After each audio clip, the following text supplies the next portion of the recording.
Olá pessoal, muito bem-vindo a mais uma videoaula do projeto Mais Música da Escola de Música Clave, realização, presta atenção, é o projeto de lei Aldir Blanc, certo?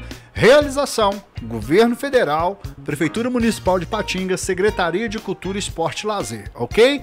No vídeo anterior você viu aí toda a apresentação do projeto e os créditos aos realizadores, tá bom? Pessoal, então essa é a nossa primeira aula de bateria e nós vamos nessa primeira aula conhecer o quê? O nosso instrumento, tá? Lembrando que as metodologias aí apresentadas foram criadas por mim. Eu sou o professor Fabiano, trabalho há 25 anos como educador musical, correto? E o objetivo de ter criado essa metodologia objetiva, né? O objetivo de criar a metodologia objetiva é por quê? Porque no decorrer desses anos, dando aula, eu percebi que o aluno, né, ele queria algo que trabalhasse mais a musicalidade dele, mais as habilidades musicais. E essas habilidades musicais, elas estão relacionadas com o quê? Com você ir direto ao ponto, né, usando a própria música, né, para que você desenvolva todas essas questões rítmicas, harmônicas, melódicas e por aí vai. A bateria é um instrumento atonal, ela trabalha muito no contexto rítmico, mas mesmo assim nós precisamos da música, né? Nós precisamos do contrabaixo, da guitarra, do teclado, dos demais instrumentos para que nós possamos tocar juntos, acompanhar, sentir a aplicação, né? A aplicação dos ritmos, seja um samba, uma bossa nova, seja um rock, um pop, um blues e por aí vai, tá bom, pessoal? Então essa metodologia aqui ela é objetiva, né? E essa primeira aula eu vou trabalhar apresentando para vocês o instrumento, tá bom? Uma coisa muito importante é o seguinte, essa metodologia eu vou estar passando ela aí para vocês, eu vou estar rolando o texto, como vocês estão vendo aí, e igual agora, por exemplo, eu parei nessa parte de introdução. Aí você pergunta, professor, mas e aí para eu ler?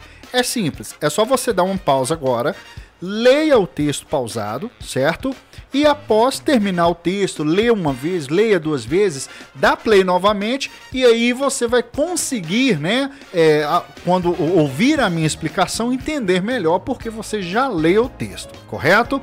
E nessa primeira aula, como o meu objetivo é apresentar o instrumento, a primeira ideia que eu quero falar para vocês é a bateria. Desde os tempos bíblicos, né, nós temos aí, por exemplo, quando Josué foi lutar em Jericó, ele levou aí uma galera que tocava tambores, né, e trombetas, né, e o que é interessante é que desde outrora, né, antigamente, já é comum nós termos a fanfarra, né, os músicos que tocam tambores aí representando as forças de um determinado exército, né? Então nós temos aí no exército brasileiro a fanfarra do exército, nós temos aí a fanfarra da marinha, nós temos aqui, né, na nossa cidade a fanfarra da polícia militar. Então isso já nos traz uma luz de como surgiu a ideia da bateria. Por quê? Porque a bateria, essa formação que a gente vê, vou descer aqui agora um pouquinho, Essa formação que a gente está vendo aí, onde nós temos essas peças todas juntas, essa formação dá-se o nome de formação americana. Justamente por quê? Porque um doidão, né? O que ele fez? Os pratos na fanfarra, que era tocados com as mãos, ele criou um mecanismo de tocar com os pés, usando aqui a sapata e a máquina de chimbal, né? O bumbo também tocado com o pé, através de um pedal, né? E aqui nós temos os tambores, né? Que também faziam parte da fanfarra. E os tambores vieram até depois, porque o início era a máquina de chimbal, o bumbo e a caixa, né? Ou tarol, conhecido como caixa de guerra, né? E antigamente, então, criou-se, né, essa formação americana e depois, com o tempo, foi agregado e mais tambores e mais pratos e por aí vai. E hoje, essa formação da bateria depende do baterista, né? Tem baterista que toca com a bateria com mais peças possível, outros com menos peça possível. Então, isso vai muito do estilo do baterista, do estilo de música que ele toca e por aí vai. Então, né, eu apresentei, falei agora, então, como que criou-se a bateria, né? Que ela veio dessa ideia da fanfarra, desses instrumentos, dessas peças tocadas separadamente e depois a junção disso criando então essa formação que nós chamamos de formação americana, ok? Voltando então aqui para a imagem da bateria, eu vou apresentar para vocês uma bateria básica. A bateria básica, ela é composta por 7 peças. É tão interessante a gente entender isso, que eu trabalho com vendas, né, revendas de instrumentos percussivos, como a bateria. Então, quando a gente vai comprar uma bateria, a gente vê na sua classificação o seguinte: você quer uma bateria básica, então logo essa bateria básica ela é composta por 7 peças.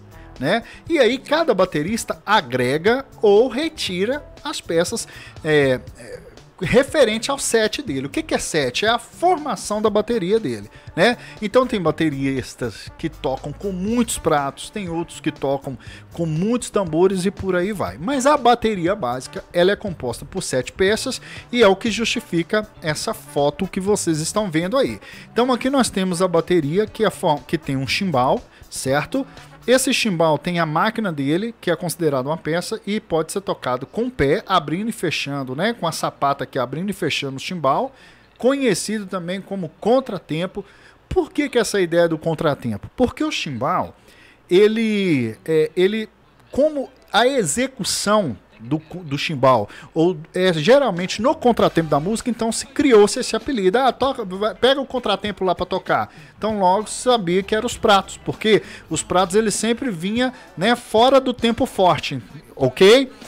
Lá na frente, num curso mais avançado, eu explico melhor isso.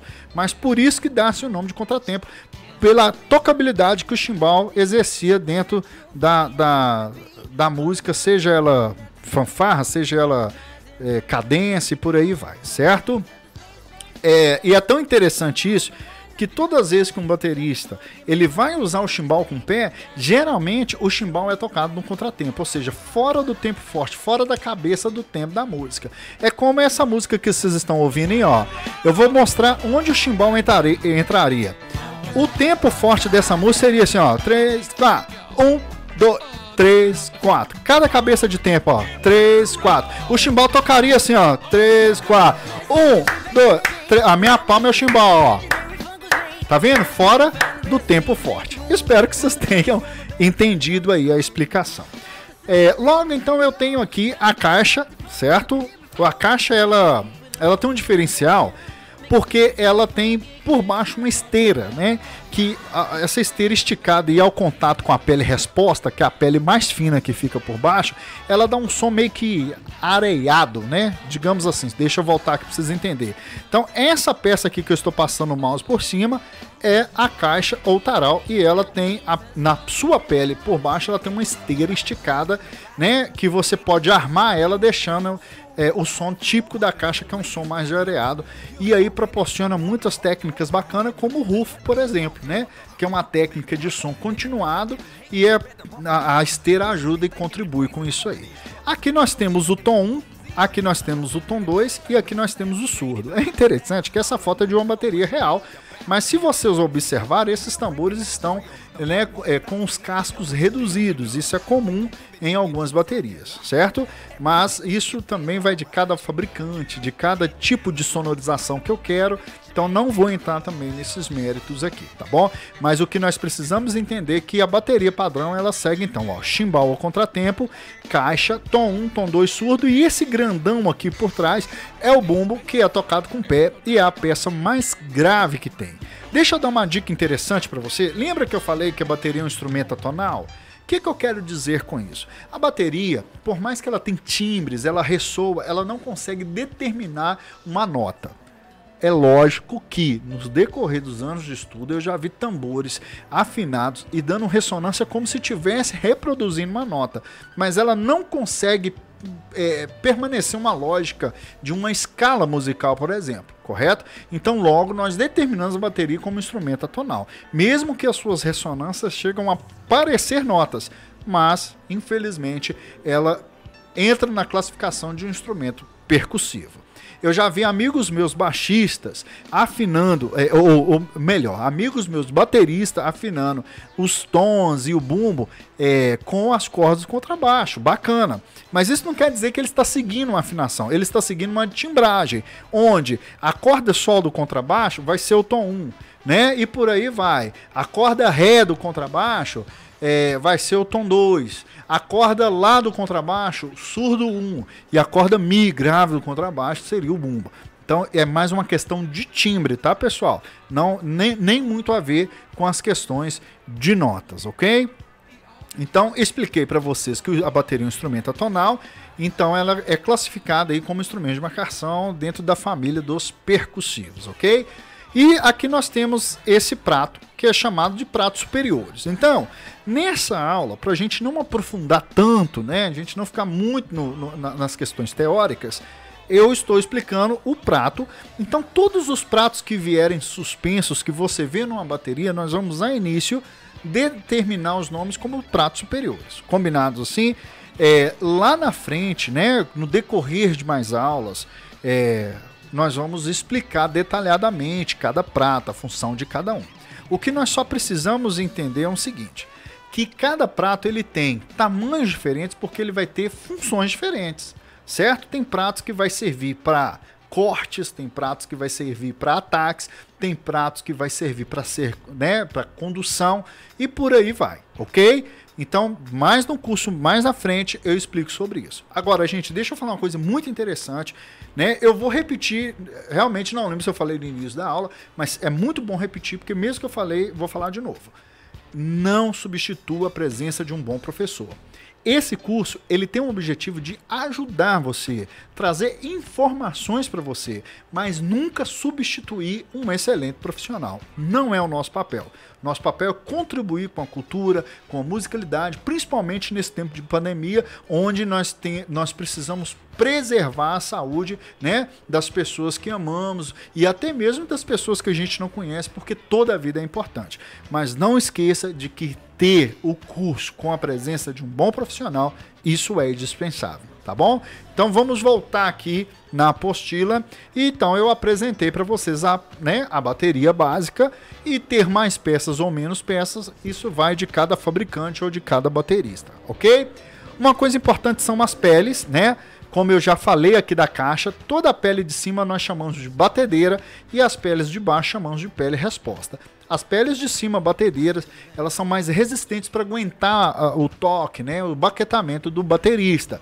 As peles de baixo, elas são mais finas porque o objetivo dela é ressoar, né? Ela vai ajudar na reverberação, no ressoar do timbre de cada peça, fazendo assim a afinação. É tão importante que eu vou dar uma dica para vocês. Fabiano, mas como é uma fina bateria?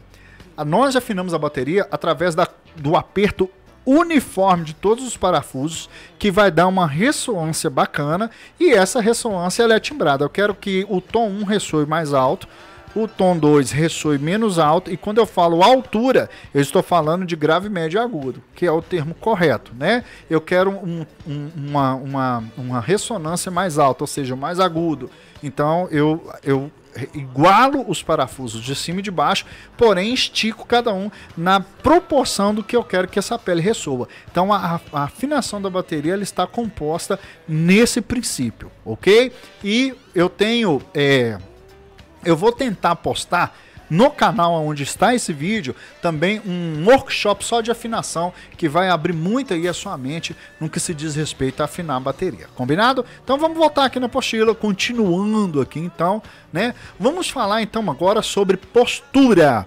O que é a postura, gente? O baterista, ele senta num banco, vamos aqui, tô sem um banquinho, mas vocês vão entender por quê. Porque após também cada aula dessa, olha que interessante, né? Eu vou dar a primeira aula que é apresentando o instrumento. O que eu vou fazer? Eu vou colocar vídeos pequenos dos meus alunos, né? E explicando, eles perguntando, às vezes alguma dúvida que é gerada no curso. Então eu vou gravar essas perguntas e vou mostrar também a postura do baterista, ok? Então não deixem de ver, né? Porque quando acaba esse vídeo aí vem o vídeo final que apresenta o projeto, que fala dos realizadores. Mas é muito importante você continuar vendo, porque depois nós vamos colocar pequenos trechos dos alunos respectiva a cada aula. Então essa primeira aula, né, que é conhecendo o instrumento, nós vamos ter vídeos que vai ou trazer perguntas, né, de dúvidas geradas na minha explicação, ou também, por exemplo, mostrando o aluno sentado corretamente para você visualizar isso, porque é muito importante nessa videoaula, ok? Então, continuando aqui na postura, o baterista sente-se no banco um pouco mais alto que uma cadeira comum. Esta postura lhe proporciona maior liberdade de movimento. Então, olha que interessante, se eu sento corretamente na bateria, o que vai acontecer? Eu vou alcançar as peças da bateria com maior facilidade. Então eu tenho que manter sempre a minha coluna reta para que eu consiga ter um alcance melhor nas peças da bateria. E uma coisa muito importante é o seguinte, quando nós sentamos no banco da bateria, o que justifica o banco, né, a banqueta ser redonda, muita gente pergunta isso, professor, por que não quadrado? Por que redondo? Tem uma explicação, né? Por que não igual uma cadeira, por exemplo? Porque nós precisamos sentar mais na ponta do banco. A ponta do banco, se ela é quadrada, eu não vou ter uma anatomia bacana para me sentar na ponta. Mas se é redonda, eu vou conseguir sentar mais na ponta do banco, porque essa ponta puxiona o meu corpo para frente quando eu sento na ponta. E o que é interessante é que quando eu toco com os pés, tocar com os pés puxiona o meu corpo para onde? Para trás. Então, se eu sento num banco onde puxiona o meu corpo para frente, porque eu sentei na ponta, e eu toco com os pés porque puxiona o meu corpo para trás, o que vai acontecer? Um ponto de equilíbrio. Eu já peguei muitos bateristas que não conseguiam desenvolver determinadas técnicas por forma errada de sentar, porque sentava muito no meio ou no final do banco. Correto? Entendeu essa dica? Então, qual que é a dica sobre postura? Senta-se na ponta do banco, com a coluna sempre reta, posicionando os pés, né, na sapata do chimbal e no pedal do bumbo. Então, no final desse vídeo, eu vou ter um vídeo explicativo explicando a postura correta do baterista. Tá bom, gente? Então, agora vamos falar uma coisa muito interessante sobre borrachas de estudo. Olha, eu falo isso muito com os meus alunos. Pra gente que é baterista, é muito bom tocar. Mas quem não é baterista, se ele ficar ouvindo a bateria o tempo inteiro, isso incomoda, é muito enjoativo. O som da bateria, a carga de decibéis da bateria é muito alta. Então isso incomoda as pessoas que estão de fora. E o que nós não percebemos que é pior é o problema que é gerado na nossa audição. Porque se eu exponho o meu ouvido ao som da bateria por muito tempo, eu vou ter problemas de audição. Então o que eu indico nesse caso? As borrachas de estudo. Então aqui eu tenho dois modelos. Eu tenho um modelo da borracha, que é colocado sobre as peças da bateria, reduzindo aí o volume, né? O volume da intensidade desse som, correto? Olha aqui o segundo modelo. E esse aqui é interessante, olha que massa. Então aqui eu tenho as borrachas de estudo com um relevo aí de pad.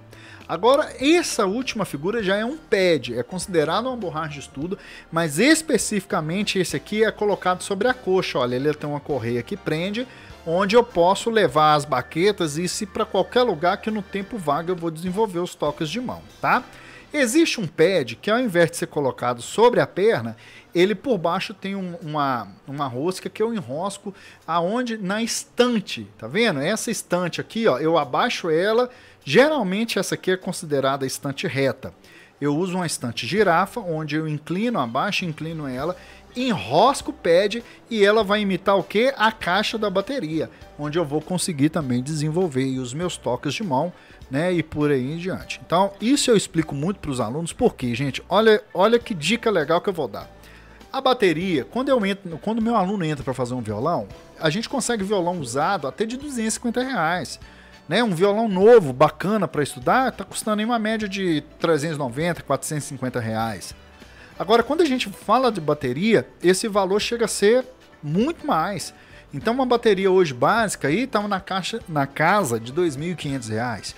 E o problema nem sempre é só o custo. É porque eu compro uma bateria, mas vou pôr aonde? Eu moro num apartamento, meus vizinhos vão me matar, né? Então, se eu colocar numa casa, eu vou prejudicar todo mundo que está ali. Então eu vou ter que investir num tratamento acústico e às vezes também custa 10 vezes mais do que a própria bateria. Então ter a bateria hoje, ela é muito complexa. E tem um fator também, né, que a gente que é pai e os nossos filhos estão naquela fase de indecisão, ele vê um baterista tocando e quer ser baterista. Aí a gente vai lá e compra uma bateria muito cara, passa 2 semanas, eu não quero ser baterista mais não, quero ser o Jaspion. E aí pronto, né, a gente tem um problema que a gente faz um investimento caro no instrumento e o próprio filho não fez tanta questão disso. Então qual que é a dica que eu dou? Primeiro, nos 2 primeiros meses não compre a bateria, mas compre um par de baqueta e um praticável. Ótimo se puder comprar bateria, né? Mas se não puder, compre o praticável e o par de baquetas. E aí você vai desenvolvendo as mãos, desenvolvendo os exercícios juntamente com a frequência da aula. Depois de 2 meses, nós já vamos conseguir avaliar, principalmente a criança, se ela realmente quer o curso, se ela gostou do curso. E aí sim, a gente aqui na escola, por exemplo, a gente direciona o pai na melhor compra possível, tá bom? Então, se você quiser conhecer a Escola de Música Clave, é só você nos chamar naquele WhatsApp que está no vídeo do começo ou do final dessa videoaula, ok? Então vamos continuar aqui. Falamos então da postura do baterista, falamos das borrachas de estudo e lembrando, tá, gente, a borracha ela não é só para redução do volume, mas como para aperfeiçoamento do toque, ok? Então na aula mais avançada eu explico tecnicamente por que a borracha aperfeiçoa o toque, combinado? Vamos agora então falar de baquetas. Olha que lindo, gente. Existem vários tipos de baquetas. Existem as baquetas grandes, pequenas, pesadas, leves, ponta de madeira, ponta de nylon e por aí vai. O que eu explico para o aluno é o seguinte: para cada estilo musical, eu vou ter uma baqueta que vai ser melhor para aquele estilo musical. Vou dar um exemplo. Se você está tocando um rock pesadão, sabe, que vai exigir muita energia, você vai usar uma baqueta mais pesada ou uma baqueta mais levinha? Resposta A, uma baqueta mais pesada. Por quê? Porque ela vai corresponder à energia que eu vou gastar. Se eu usar uma baqueta muito leve, corre o risco de até quebrar essa baqueta, porque eu vou precisar usar muita força para ela corresponder à energia que eu preciso, né? A energia que vai demandar ali naquela música. Agora, se eu for tocar uma música muito suave, lentinha, tipo essa aí, ó. Olha que legal. Eu vou usar uma baqueta muito pesada ou uma baqueta média mais suave? O que vocês acham? Óbvio, uma baqueta mais suave, senão eu quebro toda essa dinâmica que a música tá pedindo aí, tá bom? Agora, uma dica. Existe hoje bateristas que adaptam com uma baqueta só e pelo seu profissionalismo, né? Ele consegue usar a mesma baqueta, criar as dinâmicas diferentes, tá bom? Então, não existe uma regra de qual baqueta, mas é muito importante você ter uma bag, uma bolsinha onde você coloca ali umas baquetas para tocar ritmos mais pesados e ritmos mais suaves e com o tempo você se adequar aí a baqueta que melhor combina com você. Beleza? Então vamos voltar aqui na apostila. Falamos então sobre as baquetas. Agora vamos falar sobre formas de segurar. Gente, as formas de segurar tem duas que dão origem às muitas outras. É a forma que nós chamamos de tradicional, onde essa forma tradicional eu vou mostrar, né, nos vídeos aí com os alunos como que é feito, né? Onde eu seguro ela entre a base do dedo polegar indicador e o dedo médio e anelar. E a outra mão eu seguro ela com o polegar indicador. Essa é conhecida como forma tradicional. A forma semelhante é quando eu seguro a baqueta aqui, ó, mostrando no vídeo, com as duas mãos iguais, certo? A outra baqueta eu seguro, né, como eu disse, base polegar entre médio e anelar. Isso é chamado tradicional. A outra com as duas semelhantes. Mas lá na aula vou mostrar o aluno segurando para vocês as duas posturas, tá bom? Ok? E deixa eu falar para vocês aí do metrônomo. O metrônomo, esse carinha aqui, ó, ele é o melhor amigo do baterista, tá bom? O que nós precisamos entender é o seguinte: o metrônomo, ele antigamente, na minha época, né, esse metrônomo que vocês estão vendo na foto aí é o primeiro metrônomo que eu tive. Legal, né? E o que é interessante, gente, que nessa época esse metrônomo custou muito caro na época, né? E para conseguir, para ter um metrônomo para treinar, era só assim.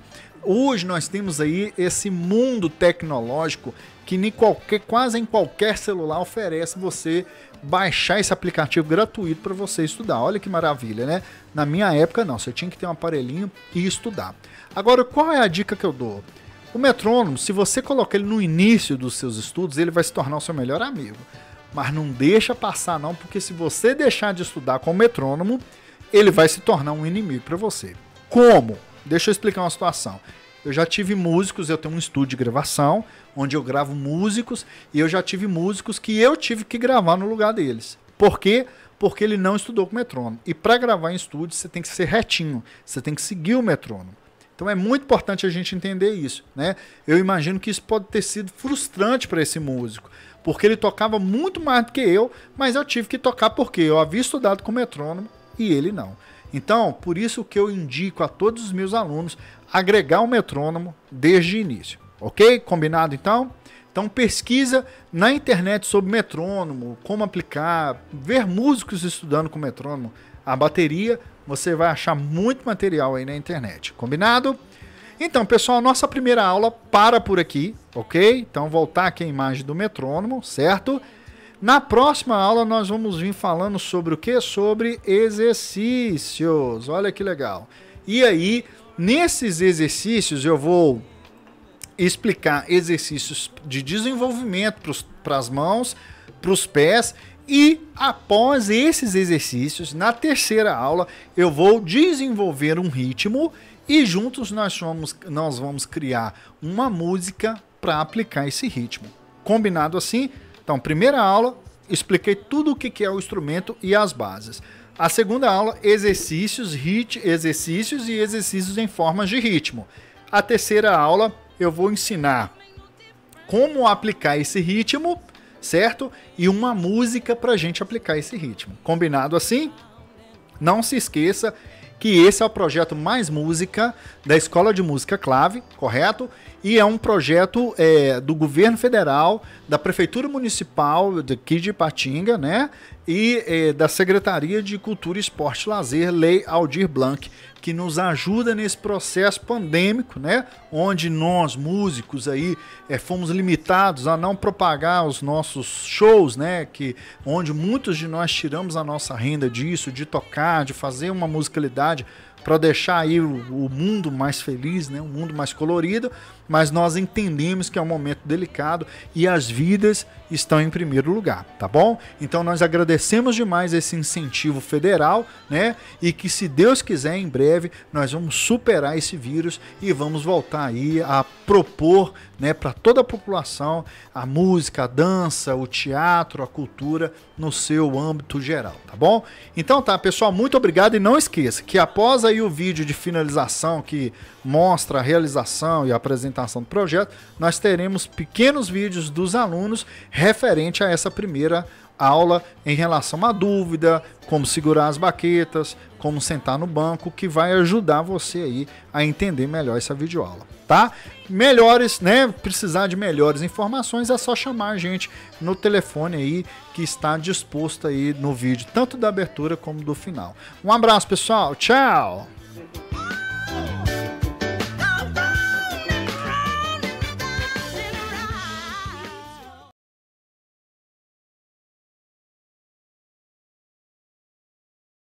Olá, pessoal, esse é o aluno Gabriel. Oi, Gabriel, beleza?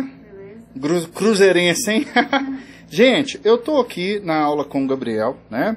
E eu quero mostrar para vocês aqui o que eu expliquei nessa primeira aula. Repara a postura do Gabriel. Olha, o Gabriel tá sentado no banco, mas na ponta do banco, olha a coluna do Gabriel retinha, tá vendo? Postura reta. Essa postura proporciona maior liberdade de instrumento. E olha que o Gabriel está segurando as baquetas com o dedo polegar e o dedo indicador.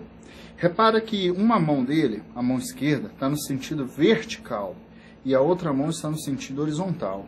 Isso também é uma forma correta. Quando eu seguro as baquetas, que é o caso dele, esse caso, o nome desse, de segurar, né, que ele está segurando a baqueta, o nome dessa forma é semelhante.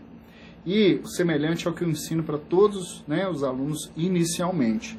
Depois eu ensino as outras, ou a outra forma que é o tradicional.